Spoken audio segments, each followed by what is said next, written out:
Head nõukad! Päike käib kõrgelt, linnuke lööb rõõmsalt laulu ja lilleilu köidab meie kõigi meeli. Ja tundub, et kõik ongi valmis selleks, et hakata puhkama pikast kurnavast külmast talvest. Paraku tuleb aga tunnistada, et ainukene, kes ei taha mitte kuidagi puhata, on COVID-viirus.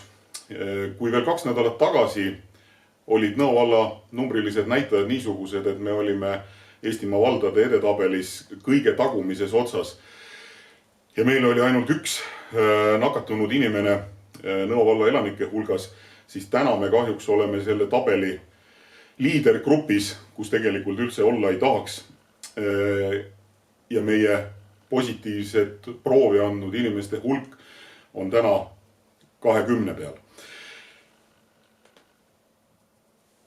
Hea inimene, mul on suur ja siiras palve, et tagada meie lasteaedade jätkusuutlik töö, et olla valmis selleks, et juba eeloleval esmaspäeval võiksid kõik lapsed kooli minna, siis palun teeme koos kõik pingutusi selle nimel, et me saaksime õppeaasta kenasti ära lõpetada ja et suvi tuleks natukenegi niisugune, nagu me oleme seda harjunud pidama.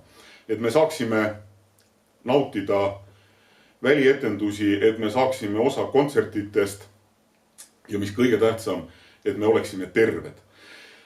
Ja selleks me saame kõik koos ja igaüks eraldi üsna palju ära teha.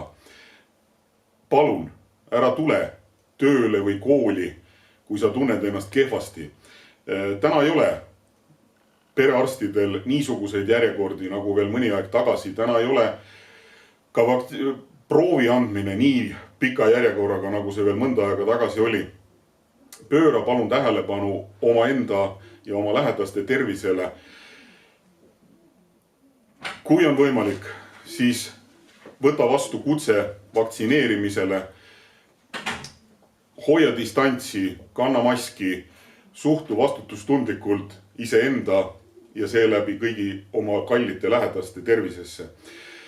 Ma siiralt usun ja loodan, et me suudame kõik koos anda ennast parima, et Nõo vald ühel hetkel leiaks ennast taas selle halva tabeli kõige tagumisest otsast ja nii nagu ma olen ka varemalt öelnud, Nõo vald oma rahvaarvu ja vahva elanikkonna poolest on niisugune, et meie jaoks on iga number, mis on suurem kui 1, pidades silmas COVID-positiivseid juba liiga palju. Täna on meid üle 20 ja seda on talumatult palju. Palun, käitume vastutustundlikult, hoiame iseenda ja teiste tervist ja teeme kõik selleks, et suvi tuleks tõepoolest vahva, päikeseline ja kosutav.